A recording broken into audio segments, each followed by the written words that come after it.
हमने झारखंड राज्य अलग क्यों किया था? ये सवाल एक विधायक का नहीं है, ये सवाल हर एक झारखंडी जनमानस का होना चाहिए कि हमने आखिर क्यों 88 वर्षों के संघर्ष, 88,000 से ज्यादा लोगों का संघर्ष, बलिदान, तप, त्याग, तपस्या के बाद हमने अगर झारखंड राज्य लिया तो क्यों लिया? हमने झारखंड राज्य लिया था अच्छी स्वास्थ्य व्यवस्था के लिए, लेकिन आज सूचना आप सबको भी मिली है कि हमारे राज्य के महानायकों में से एक आदरणीय सम्मानित विषम गुरु शिबू सोरेन अस्वस्थ हैं, बीमार हैं, उनका इलाज चल रहा है। मैं दुआ करता हूं, आप सभी दुआ और प्रार्थना करना कि गुरु जी ठीक होके आए। लेकिन सवाल तो बनता है कि आखिर आपने क्या व्यवस्था बनाई इन 25 सालों में कि गुरु जी का इलाज हम झारखंड में नहीं कर पा रहे हैं।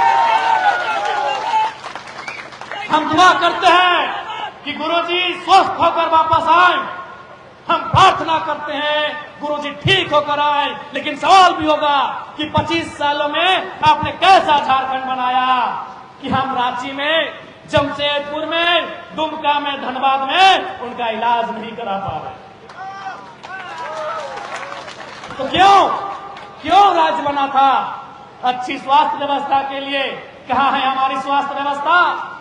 केवल स्वास्थ्य मंत्री केवल भोकालबाजी करेंगे जाके अस्पतालों में या व्यवस्था को मजबूत करेंगे? ये सवाल बनता है। हमने इस राज्य को अलग इसलिए किया था क्योंकि हम लोग शिक्षा के क्षेत्र में भी दबाए जाते थे। आपको जानकारी होनी चाहिए कि हमारे विश्वविद्यालय, शायद रांची में सबसे पहला विश्वविद्यालय बना था 1960 के आसपास, और दूसरा विश्वविद्यालय झारखंड की सीमा में 1990-92 में विनोबा भावे और कुछ विश्वविद्यालय बने, यानी लगभग 30 सालों बाद। यानी लोग चाहते थे कि ये जो हिस्सा है झारखंड का, इसमें खनिज संपदा है, इसमें आदिवासी मूलवासी रहते हैं, इन्हें पढ़ाई की व्यवस्था ना दी जाए। अगर सच में उनकी मंशा होती हमें पढ़ाने लिखाने की, तो दूसरा विश्वविद्यालय 1960 के बाद 1965-70 में बन जाना चाहिए था। लेकिन दूसरे विश्वविद्यालय के लिए हमने इंतजार किया, पूरे 32 साल इंतजार किया। क्यों? क्योंकि सबको मालूम था यहाँ खनिज संपदा है, ये लोग पढ़ेंगे, ये लोग चालाक होंगे, अपना हिस्सा मांगेंगे जो कि उनको देना मंजूर नहीं था, ये आप भी जानते हैं। आज यहाँ के विश्वविद्यालयों, यहाँ के विद्यालयों, महाविद्यालयों की बात करें, चाहे वो जगन्नाथपुर का महाविद्यालय हो या मंझगांव का महाविद्यालय हो, आज जिस प्रकार से व्यवस्थाएं दी जा रही है, आने वाले दिन लगता है वहां स्टूडेंट की संख्या शून्य होकर ना रह जाए। यह स्थिति आज प्रधान की है। ये न आपसे छुपा है न हमसे छुपा है। हमारी स्वास्थ्य की हालत क्या है, ये गुरु जी के दिल्ली इलाज के साथ ही आपने जान लिया है। ये वित्त मंत्री राधाकृष्णन जी के दिल्ली में इलाज कराने के साथ ही आपने जान लिया है कि स्वास्थ्य की हालत क्या है। आज हमारे बच्चे पढ़ने लिखने के बाद हालत क्या होती है, ये आपको भी मालूम चल चुका है कि हमारी शिक्षा व्यवस्था क्या है। उसके बाद एक महत्वपूर्ण कड़ी आती है रोजगार की, और हमने यह उम्मीद भी किया था कि जब झारखंड राज्य अलग होगा, हमारे लोगों को अवसर मिलेगा, हमारे नौजवानों को, हमारी नौजुवतियों को अवसर मिलेगा, उन्हें झारखंड नाम के संस्थानों में, सेवाओं में अवसर मिलेगा। लेकिन आज आप बताइए, झारखंडियों के हिस्से में कितनी नौकरियां हैं और गैर झारखंडियों के हिस्से में झारखंड में कितनी नौकरियां हैं, ये आप बताइए। आपके सामने टाटा है, आपके सामने टिस्को है, आपके सामने टेल्को है, आपके सामने नवामुंडी है, आपके सामने जादूगोड़िया का यूरेनियम है, आपके सामने लावा गांव सरायकेला का सोना है, आपके सामने रोंगटा है। बताइए कितने झारखंड के लोग नियोजित हैं? बताइए। आज ये हर एक झारखंडी का सवाल होना चाहिए। ये केवल एक बागी तेवर रखने वाले, एक बगावती तेवर रखने वाले डुमरी विधायक जयराम महतो का सवाल नहीं, पूरे झारखंड का सवाल होना चाहिए कि हमारा रोजगार किसके पास है। जब हमने चुनाव का समय आया तो सरकार ने चालाकी के साथ हमारी मांगों को, हमारी बहनों को मैया सम्मान योजना के नाम का झुनझुना थमा दिया। मात्र 2500 रुपए। इसलिए आज कोल्हान के मुख्यालय से, सिंहभूम के मुख्यालय से डंके की चोट पर कहेंगे कि हमें भीख नहीं अधिकार चाहिए, हमें भीख नहीं अधिकार चाहिए, हर एक घर को रोजगार चाहिए और 2500 नहीं 25,000 चाहिए, 2500 नहीं 25,000 चाहिए। लेकिन आज क्या मिला इस राज्य को? आज आप बताइए। राज तो हमने लिया, लड़के लिया। यही सरकार के जो नेता, जब आंदोलन का टाइम था, नारा गूंजता था, मंचों से नेता कहते थे कैसे लिया झारखंड, नीचे से जनता कहती थी लड़ के लिया झारखंड, मर के लिया झारखंड, कट के लिया झारखंड। किसके लिए? आज ये सवाल होगा, किसके लिए झारखंड, किसके लिए झारखंड? आज ये सवाल होगा, किसके लिए झारखंड? अगर झारखंडियों के लिए झारखंड, तो फिर 64 में 40 डीएसपी प्रमोशन बिहारी कैसे हुए? आज ये सवाल होगा। पहले सवाल होता था, पहले नारा गूंजता था लड़ के लिया झारखंड, मर के लिया झारखंड, कट के लिया झारखंड। आज ये सवाल गूंजना चाहिए झारखंड के हर एक राजनीतिक मंचों में, गलियारों में, किसके लिए झारखंड? 64 में 40 डीएसपी का जो प्रमोशन, 64 डीएसपी का प्रमोशन हुआ है, जिनमें 40 डीएसपी हमारे पड़ोसी राज्य बिहार के हैं। क्या इसलिए झारखंड? क्या इसलिए झारखंड? ये जनता को जवाब मांगना चाहिए सरकार से, कि झारखंड की जनता को मांगना चाहिए जवाब सरकार से। अब जब मैंने इस विषय को छेड़ा है तो बहुत सारे बुद्धिजीवी लोग, पत्रकारिता से जुड़े लोग ये कहेंगे कि विधायक जी आप बाहरी भीतरी की बात कर रहे हैं। तो मैं आज स्पष्ट कहना चाहूंगा, तमाम जनता को कहूंगा, मीडिया हाउस के बुद्धिजीवी लोगों को कहूंगा, ये बाहरी भीतरी की लड़ाई नहीं है, ये छोटे भाई का तकलीफ, पीड़ा, दुख और दर्द है। हमने कब कहा कि हम बंगाल को नहीं जानते हैं? हमने कब कहा कि हम बिहार को नहीं मानते हैं? हमने कब कहा कि हम उड़ीसा को नहीं पहचानते हैं? हम बंगाल को भी जानते हैं, बिहार को भी मानते हैं, उड़ीसा को भी पहचानते हैं। वो तीनों हमारे बड़े भाई हैं। उड़ीसा 36 में बना, वो हमारा संजला भाई है, हमसे ऊपर वाला। बिहार 1912 में बना, वो हमारा मंझला भाई है। और बंगाल उससे पहले का, वो सबसे बड़ा भाई है। लेकिन मांग ये है कि जब चारों भाई में बंटवारा हो गया है, तो हमारे हिस्से में आपकी नजर का है? हमारे हिस्से में आपकी नजर का है? हमारे हिस्से में आपकी नजर का है? ये कौन सा बाहरी भीतरी है भाई? बाज वेस्ट बंगाल, पश्चिम बंगाल राज्य के पास 88,000 वर्ग किलोमीटर का जमीन है। आज बिहार के पास 94,000 वर्ग किलोमीटर का जमीन है। आज उड़ीसा के पास 1,55,000 वर्ग किलोमीटर का जमीन है। सबसे कम झारखंड के पास 79,000 वर्ग किलोमीटर का जमीन है। तो हमारी जमीन खाली रहे, पड़ती रहे, आपको क्या मतलब? आप अपनी जमीन में कद्दू लगाओ, झींगा लगाओ, गाजर लगाओ, मुरई लगाओ, अरे पुदीना लगाओ, हमको क्या मतलब? आज वो लोग कहते हैं ना कि 12 बीघा में पुदीना बा। हमारे बड़े भाई बोलते हैं ना हमारे इधर उत्तर वाले बड़े भाई ये बोलते हैं ना कि 12 बीघा में पुदीना बा, अरे बाबा तो चटनी बना के खाओ पियो ना, हमारा कोयला बालू में कहे नजर डालते हैं? ये हमारा हिस्सा है। ये कौन सा बाहरी भित्री है भाई? This is our part. ये हमारा हिस्सा है, हमारा हिस्सा है, झारखंड का हिस्सा है। आप बताइए यहाँ कितने लोग बैठे हैं? जितने भी लोग बैठे हैं, क्या आपके कोई रिश्तेदार, आपको जानकारी है कि कलकत्ता में जाके जबरन 1 इंच जमीन कोई कब्जा किया है? क्या आपको जानकारी है कि पटना में जाके कोई जबरन 1 इंच जमीन कब्जा किया है झारखंड का आदमी? क्या आपको जानकारी है कि भुवनेश्वर में जाके झारखंड का कोई आदमी 1 इंच जबरन कब्जा किया है? नहीं ना। और चलिए जमशेदपुर, हम दिखाएंगे कलकत्ता, पटना और भुवनेश्वर वालों ने कितना कब्जा किया है। इस बात की लड़ाई है और हम लड़ेंगे।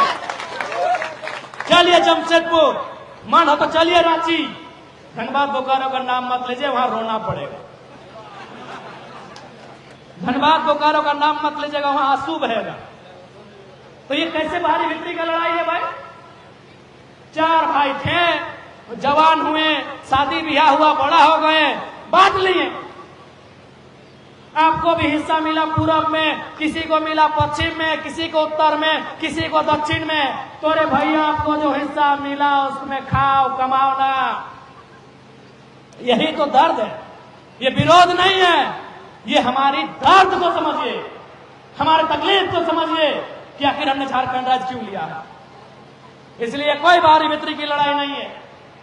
अभी बिहार में चुनाव हो रहा है, बिहार में चुनाव हो रहा है। जो लोग हमसे कहते हैं कि विधायक जी अब बाहरी भित्री की बात करते हैं, उनसे निवेदन करेंगे बिहार में जेएमएम को 1 सीट दिला के दिखा दीजिए। तो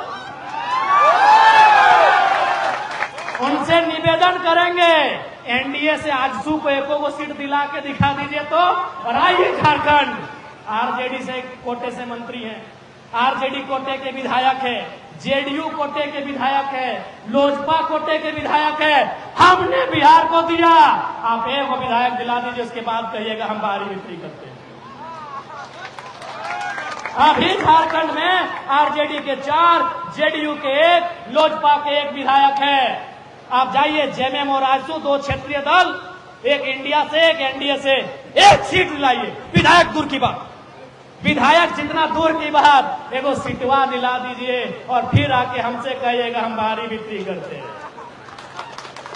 हमने आपको अपनी सरजमी में सब कुछ दिया, हमने आपको अपने घर में मान सम्मान दिया, आपने क्या दिया बताइए? इसलिए ये कोई गलत वे की लड़ाई नहीं है, ये ओरिजिनल लड़ाई है। आज अगर अपनी लड़ाई को ना समझे, आज अगर सरकार नियम ना बनाए, स्थानीय नीति ना बनाए, लैंड बैंक को वापस ना करे, विस्थापन नीति ना बनाए, तो आने वाले दिनों में जो दुर्गति टाटा जमशेदपुर में हुआ है, जो दुर्गति धनबाद और बोकारो के कोयला खदानों में हुआ है, जो दुर्गति रांची के शहरी क्षेत्र में हुआ है, एचईसी में हुआ है, वही दुर्गति झारखंड के हर एक ब्लॉक, हर एक पंचायत में झारखंडियों का होगा। इस बात को याद रखिएगा। ज्यादा दिन नहीं हुआ है, 50-60 साल पहले यही बारिश की बूंदें होती थी, यही रिमझिम बारिश की बूंदें, यही फसल खेतों का हरा हरा लहलहाता फसल उगाया जाता था। आज वहां चिमनियों का धुआं है, वो धुआं हम खा रहे हैं और रुपया कोई और खा रहा है। वो ज्यादा दिन पहले की बात नहीं है। आज कुंजू डैम आपके सामने है, आज कुंजू डैम आपके सामने है, कलुंडिया जी का बलिदान आपके सामने है, गंगाराम कलुंडिया का शहादत आपके सामने है, कुंजू डैम आपके सामने है। क्या हो रहा है? 100 से ज्यादा गांवों का जमीन लिया जा रहा। आज चांडिल डैम में क्या हुआ? उसमें अभी लगभग 100 से ज्यादा गांवों का जमीन लिया गया। आज भी चांडिल डैम के लोग धरना देते हैं, विरोध करते हैं, हड़ताल करते हैं और बदले में पुलिस की लाठियां खा रहे हैं। ये सच्चाई है झारखंड में। आप मेरी आलोचना कर सकते हो, आप मेरा विरोध कर सकते हो, आप मुझे नापसंद कर सकते हो, मेरे कंठ से निकली हुई एक भी बात को, एक भी शब्द को, एक भी वाक्य को इग्नोर नहीं कर सकते हो।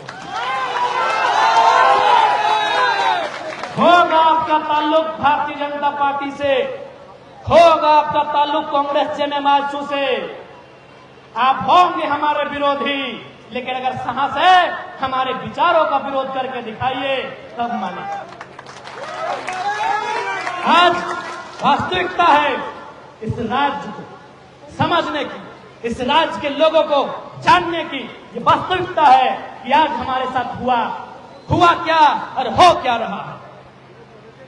आज याद होगा सदन में हमने कहा था, नक्सली को लेकर हम अपना तर्क दे रहे थे।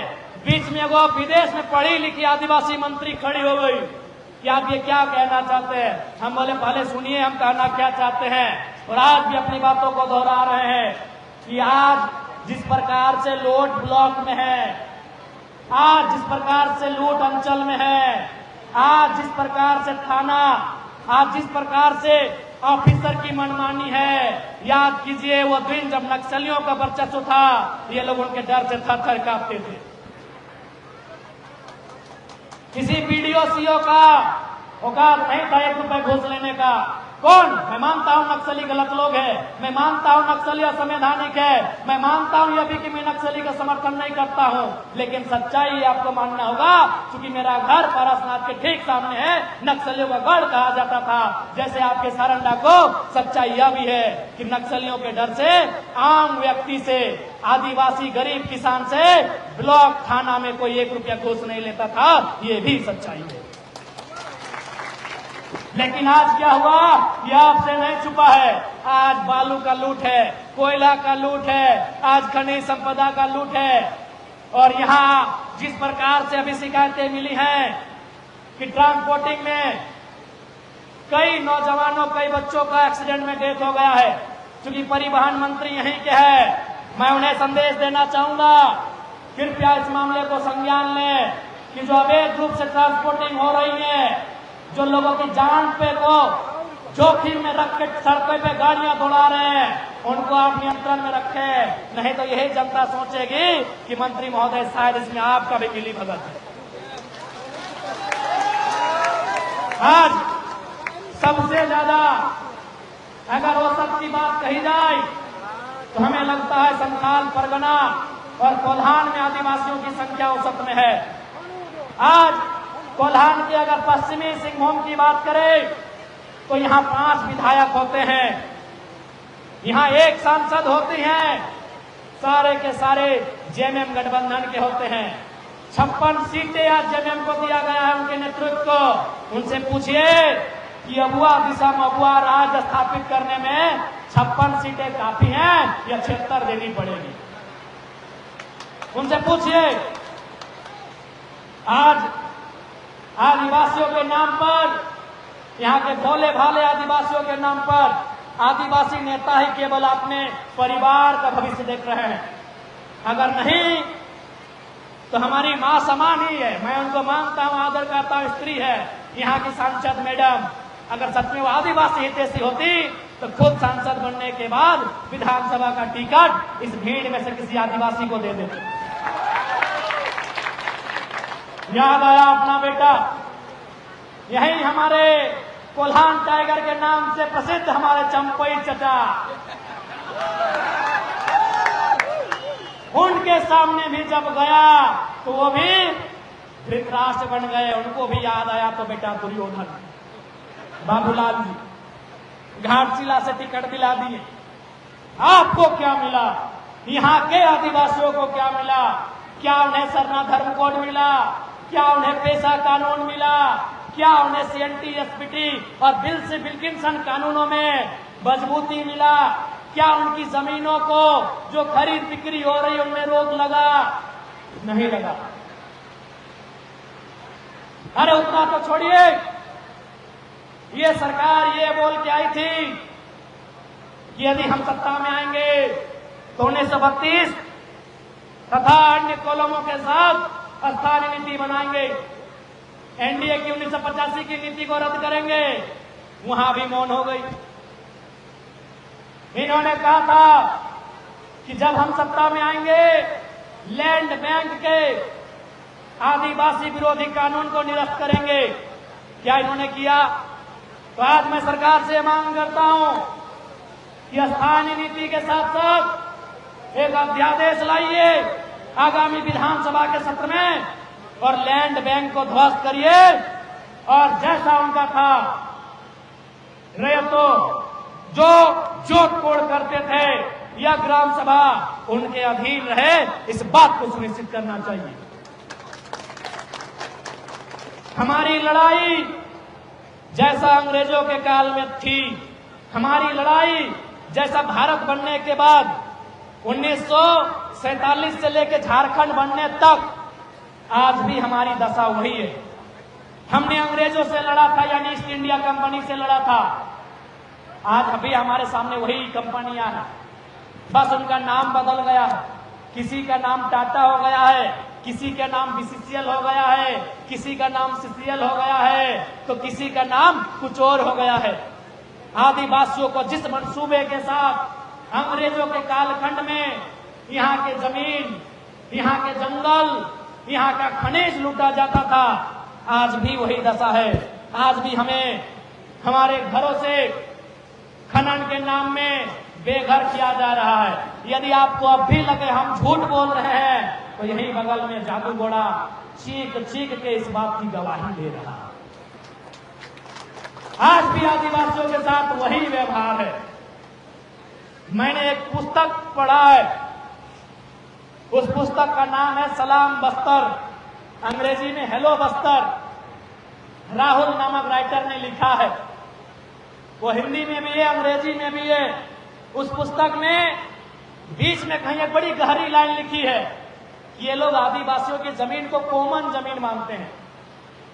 ये पूंजीवादी सोच की सरकारें, ये सामंतवादी सोच की सरकारें, ये महाजनी सोच की सरकारें, ये गांधी के विपरीत के सोच की सरकारें आदिवासी की जमीन को कॉमन जमीन मानते हैं। इनका मानना है कि आदिवासी तो जंगली होते हैं, इसलिए आज भी जादू घोड़ा उसका ज्वलंत उदाहरण है कि आज वो गांव पूरी तरह से चीख रहा है, कराह रहा है, बिलख रहा है, रो रहा है, लेकिन किसी का दया नहीं है कि उस गांव को, उस गांव के लोगों को वहां से विस्थापित किया जाए।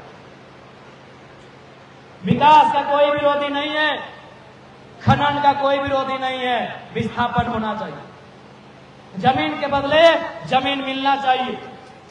उस परिवारों को, उन गांवों को वह सुविधा मिलनी चाहिए जो सुविधा उनके गांवों में कभी थी।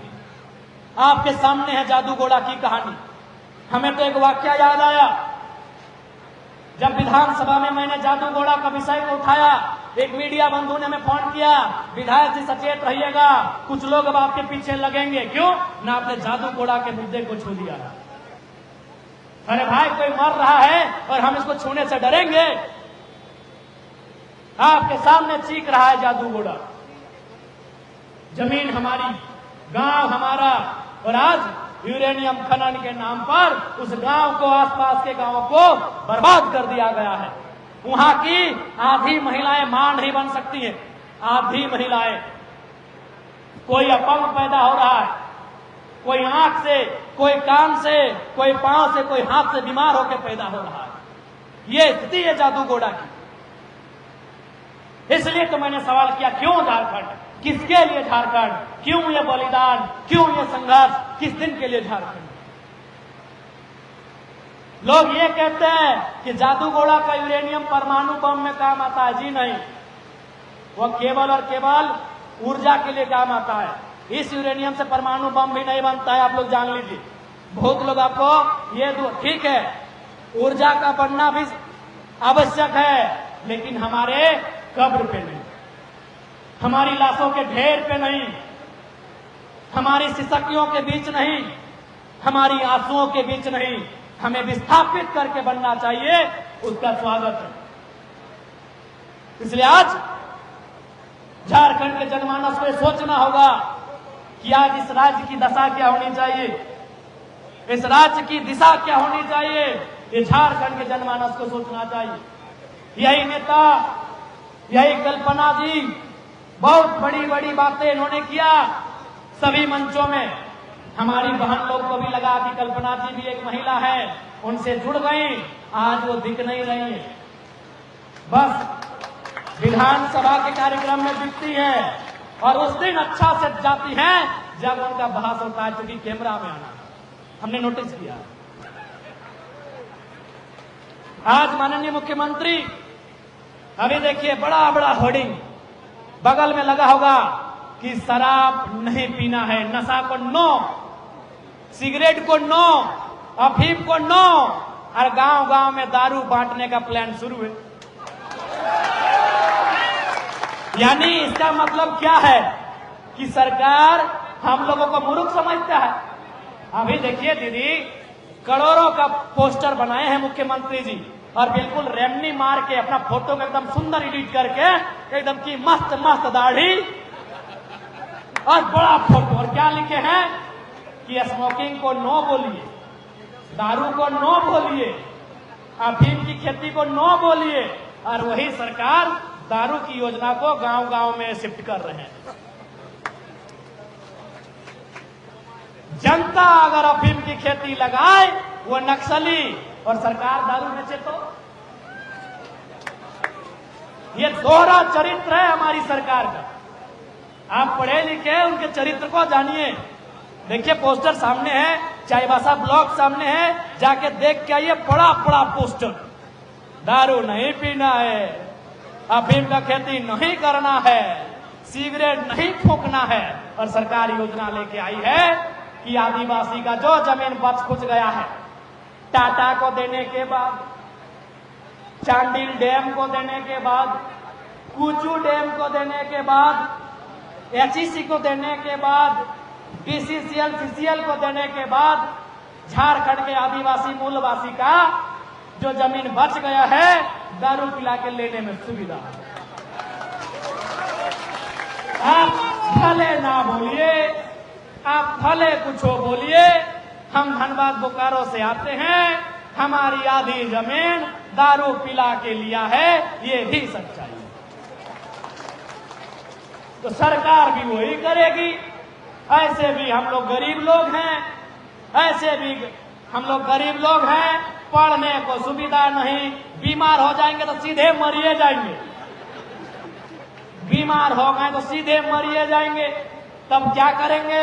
पढ़ना है तो खेत बेचिए, इलाज कराना तो खेत बेचिए, बेटी का बिहार करना है तो खेत बेचिए, और उसके बाद भी बच गया तो दारू पिला के खरीद लीजिए।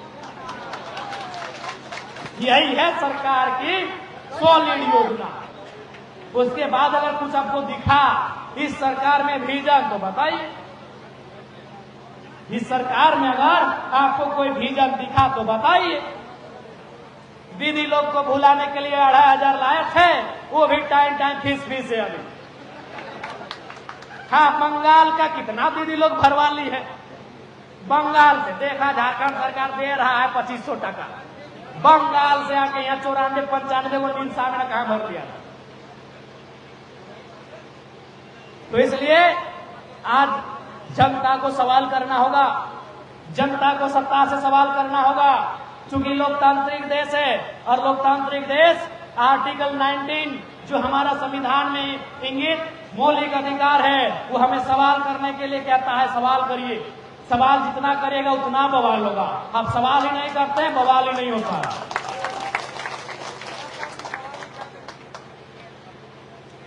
आप अभी सवाल करते हैं जोबा मैडम से कि हाँ मैडम आपको इतना दिन विधायक मंत्री सांसद बनाए, कम से कम टिकटवा गरीब को दे देते तो 2,13,000 पेमेंट भाई गरीब आदिवासी कमाता कि नहीं? हाँ, सवाल करते हैं कि मैडम आपको तो जिंदगी भर वोटवा दिए की, आपको विधायक से मंत्री, मंत्री से सांसद दिल्ली भी पहुंचा दिए, तो कम से कम आपका जो जगह खाली हुआ था किसी गरीब को देते तो उसका अभी तनख्वाह 2,13,000 मिलता है, एक वो आदिवासी लाखपति तो बनता है। लेकिन सभी आदिवासी नेता का ही बात करिए, हमारे अर्जुन दा वो अपना अर्धांगिनी को टिकट लड़ा दिए करने से पटना से ना, यानी इनका विजन यही है कि हम और हमारे। अगर विजन सही होता, देखिए वो नया विधायक आया है, मेरा विजन देखिए, हमने 2,13,000 में ये वादा किया है कि 1,60,000 रुपए डुमरी विधानसभा की जनता को डोनेट कर देंगे। आज करने जा रहे हैं। पूरे बैंक का हमारा स्टेटमेंट है, चेक कर लीजिए। 5 लाख रुपए हम निकाल के लाए हैं, जो स्टूडेंट पास किए हैं उनको पढ़ने के लिए दान कर देंगे 5 लाख रुपया अपना पैसा। एक नया विधायक का विजन देखिए, हमने ये भी वादा किया है। आज पता है 6 महीना से लोग हमको शिकायत कर रहे हैं, हमारा विधानसभा वाला, कि विधायक जी आप तो मिल नहीं रहे, तो कैसे मिलेंगे, एक जगह हम कैसे मिलेंगे। मेरा जन्म है धनबाद जिला में और हम विधायक बन गए हैं आधा बोकारो आधा गिरिडीह का, और हम वचन दिए हैं अपना जिला से बाहर 1 इंच जमीन नहीं खरीदेंगे। जब तक नेता में विजन नहीं होगा, राज नहीं बदलेगा। जब तक नेता में विजन नहीं होगा, ये राज नहीं बदलेगा। आज नेता लोग दिन प्रतिदिन अमीर से अमीर, वो 1000पति थे, 1000पति के बाद लाख, नहीं पहले चाय पत्ती थे, चाय का दुकान में चाय पीते थे, चाय से ही पॉलिटिक्स शुरू किए।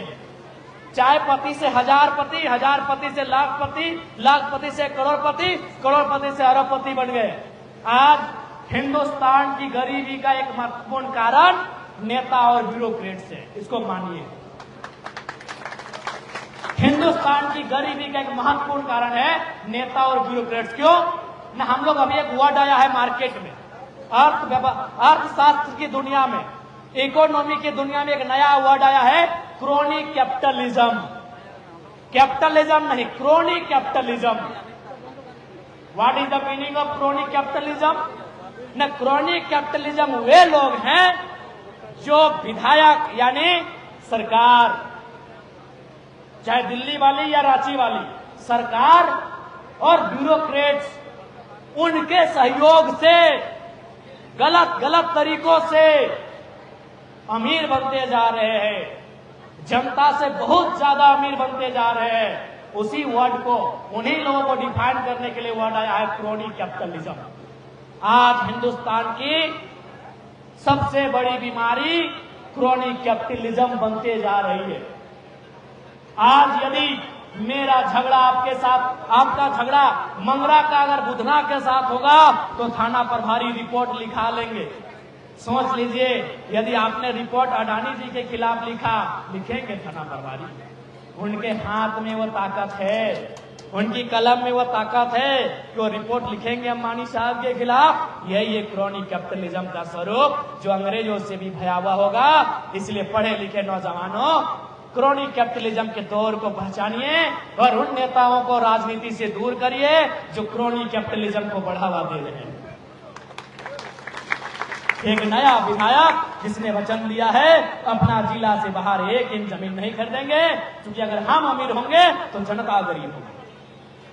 आखिर हम यदि चाईबासा में 5 एकड़ जमीन खरीदेंगे तो जाहिर सी बात है किसी गरीब का ही जमीन खरीदेंगे। अमीर लोग जमीन बहुत कम बेचता है, वहां वो बिजनेस करते हैं। गरीब लोग जमीन बेचता है लाचारी में, बेबसी में, भुखमरी में, बाप की दवाई में, भाई की पढ़ाई में और बेटी की विदाई में। गरीब मिडिल क्लास फैमिली के लोग ही अपनी जमीन जायदाद बेच रहे हैं। इसलिए एक विधायक आज विजन लेके चल रहे हैं, आज एक विजन लेके चल रहे हैं। आप कितना सफल होंगे नहीं होंगे वो भविष्य की बात है, लेकिन मैंने एक प्रयास किया है, इन धाराओं के बीच बहने का प्रयास किया है। इस नदी की धारा के बीच हम अकेले प्रयास किए हैं। आज ईमानदारी से कहिए, हमारे धनबाद के कई ऐसे विधायक सांसद हैं, अखबार में भी उनके बारे में छप चुका था कि 12,000 करोड़ की संपत्ति, आज मान लेते हैं 15,000 करोड़ हो गया है। और मान के चलिए एक जिला में 2 विधायक सांसद अगर वैसे हैं जिनके पास 15,000 करोड़ है, तो 15,000 करोड़ यानी 15,000 लोग करोड़पति बन सकते हैं, इतना पैसा एगो के पास। जब तक नेता अपने भाईजन को नहीं बदलेंगे, जनता उसी प्रकार 5 किलो के चावल में, जनता 5 किलो के चावल में और 2,500 के मैया सम्मान में ही खुश हो जाएगी, बहुत खुश हो जाएगी। ये तो हम धनबाद का सुना है, कोल्हान भी तो नोट का गड्डी वाला है, इतना इतना कंपनी फैक्ट्री है। यहाँ वाला नेता लोग का भी तो अच्छा खासा पैसा होगा, वो तो भाई मीडिया वाले जानते हैं, लेकिन ये भी जान रहे पावर में है इसलिए नहीं छापेंगे। क्या कीजिएगा, इनका भी घर परिवार है और अभी स्थिति ठीक नहीं है। आज एक दौर था, पंडित जवाहरलाल नेहरू को हम याद करते हैं, देश के पहले प्रधानमंत्री, उनका जन्मदिन था और एक मीडिया यानी कवि को भी मीडिया मान ले, एक नौजवान नागार्जुन ने कविता कह रहा है कि वतन बेचकर पंडित नेहरू फूले नहीं समाते हैं, फिर भी गांधी जी को झुक झुक फूल चढ़ाते हैं। पंडित नेहरू सुनते हैं, मुस्कुराते हैं, लेकिन ईडी और सीबीआई का सामान नहीं भेजते हैं। इसलिए आज मीडिया का भी थोड़ा सा आज है कि कहीं ना कहीं चोट पहुंचाई है इन व्यवस्थाओं ने। वही पंडित नेहरू का एक कहीं कार्यक्रम था, मैंने किसी अखबार में पढ़ा था, एक बूढ़ी महिला डंडा ठोकते ठोकते आई और सीधे पंडित नेहरू के सामने आके बोले अरे नेहरू, तुम तो प्रधानमंत्री बन गया, हमको क्या मिला? तो बड़ी विनम्रता के साथ नेहरू जी ने कहा कि माँ जी, इस लोकतंत्र में आपको इतना मिला कि आप देश के प्रधानमंत्री के नाम के आगे ना श्री लगा रहे, न लास्ट में जी, आप रे नेहरू कहा के बुला रहे, ये आपको अधिकार मिला। देश का प्रधानमंत्री न नाम के आगे आप श्री लगा रही हैं, न नाम के पीछे जी, आप रे नेहरू कह के बुला रही हैं, ये लोकतंत्र ने आपको दिया। तो ये मालूम है आपको भी कि कोल्हान में भी 14 गो विधायक बनते हैं और 2 गो एमपी बनते हैं और एक आध तो मंत्री बनबे करते हैं। माफ कीजिएगा, विधायक 14 गो और सांसद 2 गो और उसी में सरकार किसी का रहे 1-2 गो मंत्री बनिए जाते हैं। पता कीजिएगा इनडायरेक्ट रूप से उनका प्रॉपर्टी क्या है। आज अगर टाटा आपके सामने मनमानी कर रही है तो कारण ये है, आपको भी मालूम है, बोलने में भी डर नहीं है। माननीय मुख्यमंत्री के एक रिश्तेदार का विवाह हुआ था, केवल लाइटिंग के लिए टाटा ने 80 लाख खर्च किया था। काहे आपका सुनेगा, ये आपको भी मालूम है, ये हमको भी मालूम है और सब जो लोग थोड़ी सी भी जानकारी रखते हैं उनको भी मालूम है कि शादी में 80 लाख रुपए कंपनी ने खर्च किया था, सिर्फ पंडालिंग में और लाइटिंग में। तो काहे वो हमारी सुनेगा। आज अनुमान मान के चलिए, आज पेशा कानून की बात हो रही है, पेशा कानून लागू करने की बात हो रही है, तो पेशा में क्या होगा, बालू पे गांव का अधिकार होगा, खनिज पे गांव का अधिकार होगा। एक बात बताइए, अगर बालू, खनिज, कोयला, बालू, ढेका, पत्थर अगर गांव के लोग का होगा तो इन लोग जो चुनाव 10 करोड़ 50 करोड़ में लेके आया है अपना बप्पा लोग से कैसे भरपाई करेगा। सोचना होगा आपको, दोनों पहलू कारण को भी सोचना होगा कि भाई बालू कोयला मेरा, खनिज मेरा, निर्णय लेना मेरा, तो फिर उनका क्या बचेगा जिन्होंने चुनाव में खर्चा किया है। और आपको भी मालूम है, सब जरा माता थोड़ी है कि अपना खा के वोट दिया है। नहीं, अभी तक हम बिना पैसा का चुनाव जीते हैं। आगे क्या होगा नहीं होगा वो भविष्य की बात है। आगे हम कितने ईमानदार रहेंगे नहीं रहेंगे वो भविष्य की बात है। लेकिन अभी तो ये सच्चाई है कि हमने लोकसभा का चुनाव और विधानसभा का चुनाव, अपना दोनों चुनाव हमने किसी प्रकार का कोई फंडिंग नहीं किया। आज भी हमें लगता है, आज भी कई घरों में आलू प्याज भरा हुआ था चंदा करके। हम बोले कि नहीं, आप विधायक बनेंगे इसको रख लीजिए, आप अगला 29 में देखेंगे। तो आज उन चीजों को जनता को समझना होगा, जनता को सवाल करना होगा। जनता सवाल नहीं करती है इसलिए बवाल नहीं होता है। इस राज्य में उथल पुथल तभी होगा जब जनता जागरूक होगी, जब जनता अपने मत को लेकर जागरूक होगी। इसलिए आज कोल्हान वासियों आपसे निवेदन होगा, ये धरती वीरों की है। अगर इधर पोटो हो का बलिदान दिखता है, इधर बागुन सुमरई का योगदान दिखता है, तो उधर रघुनाथ महतो और निर्मल का वो उबलता हुआ खून भी आपको महसूस होता है। ये कोल्हान वीरों की धरती। अंग्रेजों को भी हमने छठी का दूध याद दिलाया है। ये कोल्हान की धरती है ना, जब जब वहां घुसे हैं लात मुंह की खाए हैं। इसलिए आज आपको अपनी परंपरा को, अपने इतिहास को याद रखना होगा। आज बहुत सारे लोग कहते हैं कि आप जो ऐसा बोलते हैं आपको कोई वोट क्यों दे, नहीं देगा बाहर के लोग वोट। हम बोले हम देखिए उनके विरोध में नहीं है, उनके खिलाफ में नहीं है, बस हम नीति संगत बात कर रहे हैं। और हम आज अपने वोट की परवाह नहीं करते हैं भैया, हम हमारे झारखंड वासियों के अस्तित्व की परवाह करते हैं, जो हमारा लाखों साल पुराना, हमारा क्या है 30 साल हो चुका है और 30 साल बचेंगे। और हमारा इतिहास लाखों करोड़ों साल है कि नहीं। अच्छा एक बात बताइए, अभी हाल फिलहाल आपने एक वैज्ञानिकों की टीम का स्टेटमेंट पढ़ा था कि नहीं, कि दुनिया में एक समय दुनिया में इंसान नहीं थे, कुछ नहीं था, दुनिया क्या थी, हिमयुग था। हिमयुग यानी पानी में डूबा हुआ था ये दुनिया, ये मिट्टी पानी में था। ये मिट्टी जब पहली बार बाहर आया उसे सिंहभूम कहते हैं। ये मिट्टी जब पहली बार पानी से बाहर आया और लोगों ने अपना घर, खेती बाड़ी, इंसान का जीवन संभव हुआ, उस मिट्टी को सिंहभूम कहते हैं। हमारा इतिहास करोड़ों साल का है, हमारा इतिहास लाखों साल का है, हमारा जीवन 60 साल का है। अपने एक जीवन के लिए है, हम लाखों साल के इतिहास से समझौता नहीं करेंगे, कतई समझौता नहीं करेंगे। चुनाव जितना चुनाव होते रहेंगे, विधायक सांसद बनते रहेंगे, लेकिन मेरा जो विचार है आपके सामने है। अब झारखंड की जनता को, कुल्हान की जनता को तय करना है कि इस राज्य के नेताओं का चयन कैसा होगा, क्योंकि नेता ही सब कुछ करने वाले हैं। इसलिए आज आपसे हमारा ये करवत प्रार्थना है। और बहुत अच्छा महसूस हो रहा है कि चाईबासा की धरती में आज जो बारिश के बूंदों के बीच जो आज हमें ये प्यार दे रहे हैं, माननीय मुख्यमंत्री घबरा गए होंगे कि चाईबासा टाइगर का एंट्री कैसे हुआ। उनको लगता था कि हम ईचागढ़, सरायकेला, खरसवा तक ही हमारा एंट्री ठीक हुआ है, लेकिन आज तो घबराएंगे। हमारे लगता है दीपक दा भी कहीं फोन करके अपना कार्यकर्ता को डांट फटकार ना करे।